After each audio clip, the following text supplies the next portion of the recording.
Welcome, Greek U Nation, to episode number 413 of the Fraternity Foodie Podcast.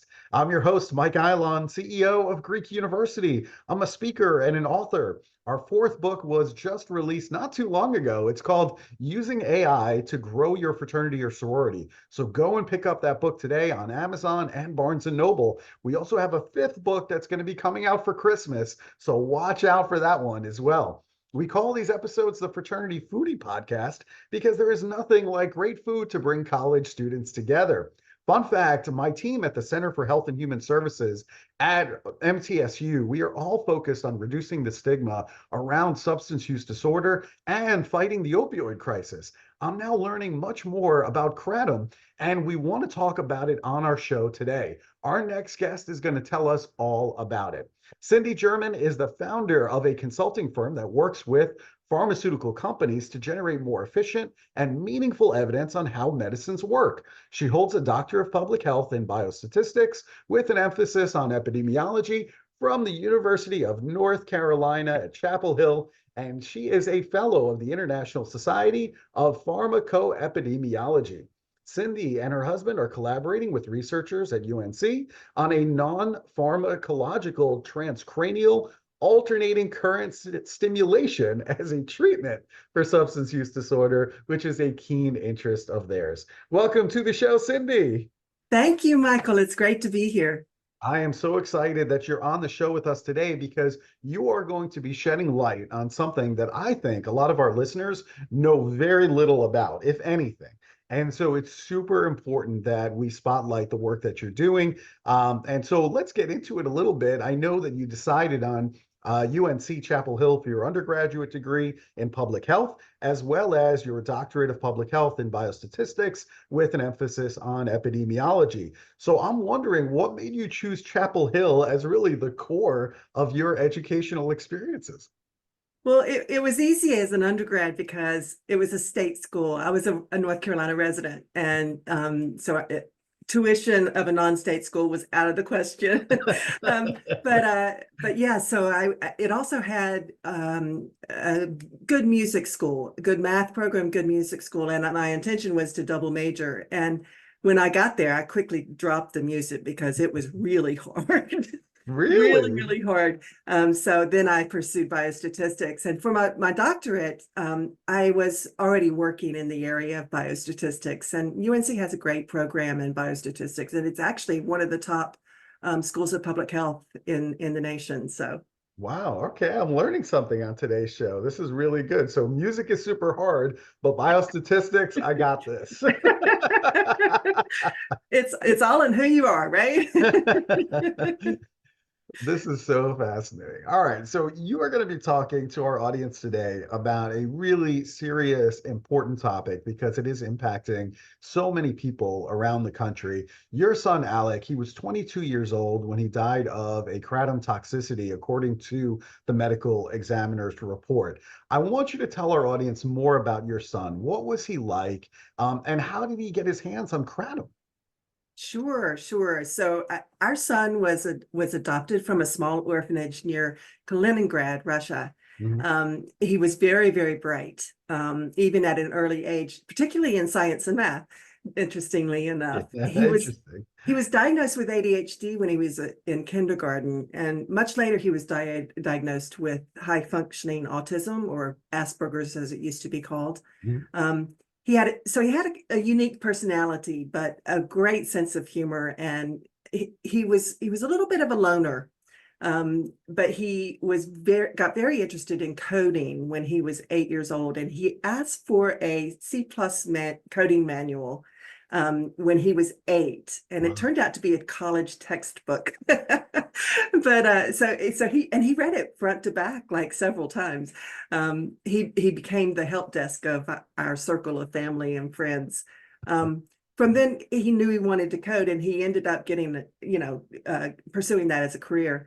He started experimenting though when he was taking chemistry in high school. He started experimenting with some drugs, and During COVID, he got very isolated and went down a really bad path. We got him into recovery, and he had been in recovery for 20 months when the Kratom he overdosed on Kratom. He bought Kratom legally online. It's not regulated, so it's very easy to get. Too easy, in my opinion. Because it was so easy to get, he didn't know that it could kill him. He had no idea that it was so dangerous. But that's what happened. He took too much of it, and he died of kratom toxicity, or the two alkaloids that are in kratom. They don't have to regulate. They don't have to put anything on the package, in fact. They don't have to say what ingredients are in the package. They don't have to say how much of, what potency it is. So it's very, very easy to get something that you don't know what you're getting and overdose with it, because you just don't know how much to take. There are no directions whatsoever. Yeah, this is troublesome for me because obviously with opioids, you have all of these warnings. People are starting to educate. Maybe it's not out there enough. I'll grant you that. But I think people are starting to educate about the dangers of opioids, for example. And I think that seems to be, relatively common and well known that there's going to be warnings on the label. So shouldn't there be warnings on the label of kratom? What is kratom? How are we as a society educating our citizens about the dangers of using it? Yeah, so that's a lot of questions, and very important questions, I think. Kratom is a plant-based opioid that's found in Southeast Asia, Indonesia especially, and Malaysia, Thailand. People take it for pain or opioid withdrawal symptoms, but there's no data showing that it's effective in those conditions. At high doses, it acts just like OxyContin, so it's highly addictive, and you sort of need more and more of it. Your body gets accustomed to it, so you need more and more of it to get the same effect, just like opioids and heroin and everything. So it's now thought to be a gateway to addiction. Because you can get it so easily, then you become addicted and you need more and more, and you often turn to other products or continue taking kratom, and eventually you overdose. The plants, in fact, even the plants vary. I mean, the packaging, the packages are different potencies. Manufacturers may not have how much, what the potency is in the package, but also the plants themselves, where kratom comes from, vary in potency a lot. And so it's very difficult to know what you're getting and how much to take. And so it's very easy to overdose. Really no one is really educating citizens about this. I mean, you don't hear about it. Most people don't even know it exists, much less that it's really easy to get. You can get it in convenience stores, even bars. At minimum, there should be requirements to warn, as you said, warn people about its dangers, and directions on how much to take, and that it can interact with other substances, because that appears to be the case, that it can interact with products that you're taking maybe for depression or anxiety or things like that. And we don't know enough about it, actually. There's not been much research whatsoever, because it's not under FDA control, so there's not enough known about what interacts with it, and how much of those substances would be needed to interact with it. So it's really an important issue, and I'm so glad that we're talking about it. We really need greater awareness that it can kill you. It's Absolutely dangerous, and mixing it with other drugs is extremely dangerous. In Florida, Tampa Bay Times just reported the last 2 weeks, they just reported on a special investigation that they're doing.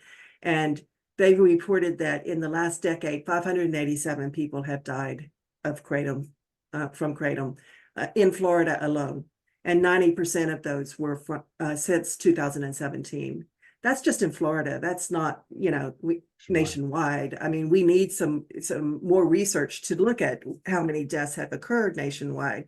But it's a real problem. Yeah, I mean, I'm in the business and I don't hear a lot about it. And so if that's the case, I am certain, 100% certain that a lot of people who are listening to this podcast now know nothing about Kratom. And so you are really doing a great service by just increasing awareness about that this is out there, and hopefully we'll get to a place where there's going to be a lot more education around it. And you and your husband, you guys are collaborating with researchers at UNC on these non-pharmacological transcranial alternating current stimulation as a treatment for substance use disorder. And I'm just wondering, how is your research going? How is this solution in comparison to MAT, or medication assisted treatment? Because there are things such as naltrexone, there are things like bupe for treating opioid use disorder. And I'm just wondering, how effective is it? Yeah, so it looks very promising. We are at the early stages. We funded, we have collaborated and have provided some funding for a pilot study. Uh-huh. And they haven't quite started that, but they're gearing up to start it very soon. It looks like what it is that your brain waves change when you start using opioids. And that actually is associated with the cravings that you have. And so this very low voltage stimulation of the brain can kind of nudge those brain waves right back to normal, to where you started before you were using, and that reduces the cravings. And so there's a lot of promise of it. It looks like it's been effective in depression. So I'm very excited about the research. It differs from naltrexone because naltrexone is not an opioid. It's not addictive. It doesn't cause withdrawal symptoms, but it blocks the effects of opioids, right? And so this is a non-pharmaceutical kind of treatment. So it's very safe, and it doesn't have any side effects. So that's one of the pluses of that. And then bupe is as you know, is an opioid partial agonist. Right. And so it can diminish the physical dependency to opioids as well.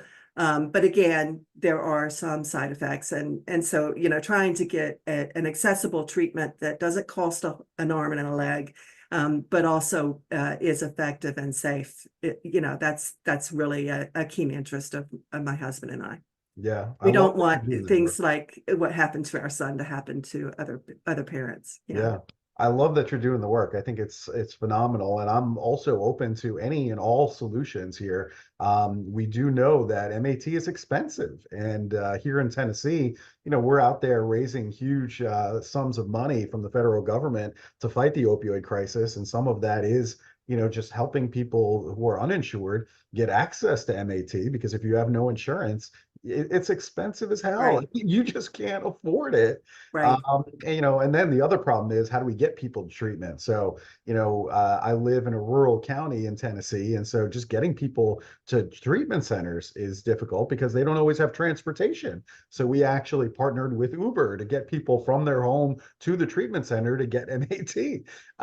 So, if there's all these barriers here, and so if your research is going to help and offer another solution that is, cheap and effective, I'm all for it. I mean, bring Yeah. it on, we need all the help we can get. Exactly. This country is in a crisis right It's now. in a Yeah. crisis. There's no question.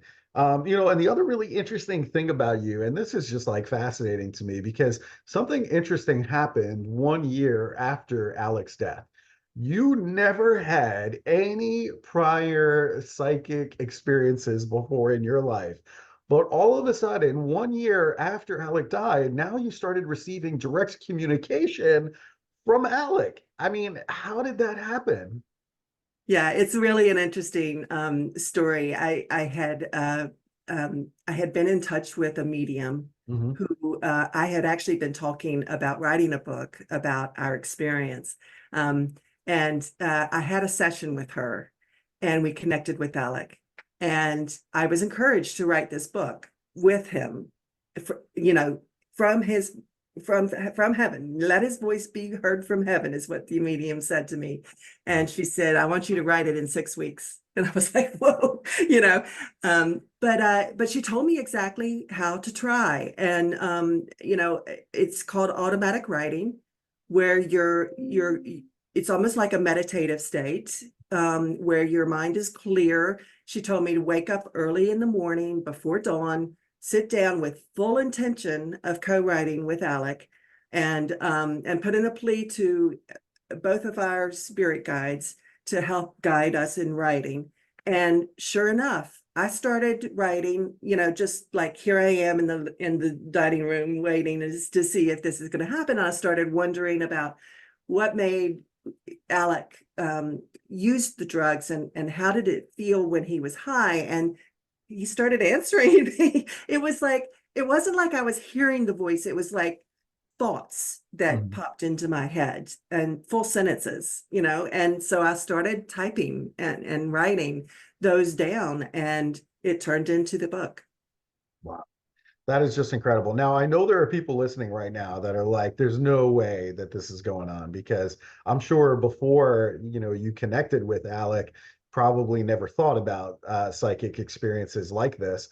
And I remember reading that Arnold Schwarzenegger, he came out recently saying that heaven is just fantasy and life after death is a lie. And I guess, based on the insights that you personally received while you were writing the book, it's called A Voice from Heaven, From Earthly Struggles to Thriving in the Afterlife. What actually happens when we die? Good question. Good question. And I had always wondered that. And I had, of course, no idea except through the near-death experiences that have been reported. I'm not sure that Arnold's wife really agrees with that statement that he had, that it's just a fantasy. But what was described to me by Alec, it was that it's not really a tunnel, but it's tunnel-like. It's made of light, swirling light. And at the end of it is this really, really intense light that you're drawn to. And it's not scary. It's just, phenomenal. It's just like this wondrous kind of feeling, and this, all-encompassing love, and euphoric feeling. And so he was drawn to the light, and he as he went towards the light, he felt more and more of that bliss overwhelming him. And it as he went further, he realized that part of it was just full acceptance for who he was, even with his flaws and things, just full acceptance and no judgment. And he was then greeted by his grandfather, who had passed away a couple of years before him, and grandparents on my husband's side, and ancestors that he had never met before. And they welcomed him and were happy to see him. And then they guided him on this specific path out of an infinite number of them, which, of course, how would you know which path to take if they didn't guide you? But it was a specific path, it seemed, for him. And they guided him to this light bath, where he was eased from his pain and suffering in that life, so that he could more easily discuss all the decisions that he made in his life and what impact they had on other people.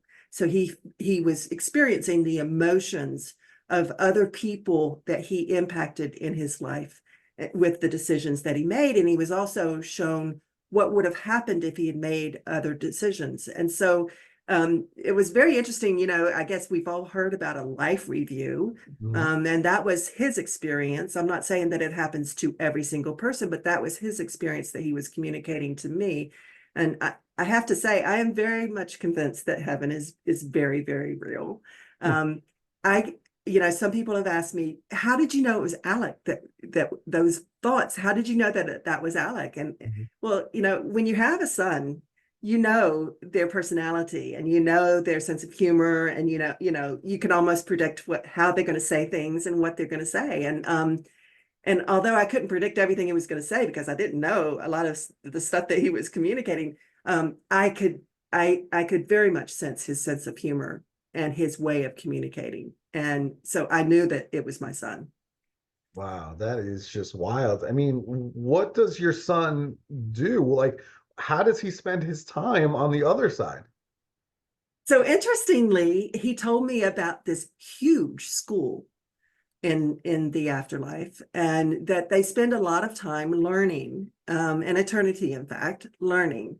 And it's not obligatory. It's not like school here, but it's something that you do out of curiosity, you know. And so there's a lifetime of learning. And he's actually an intermediate teacher, and teaches people how to find their inner self and how to understand themselves, so that they can be a more compassionate, loving soul.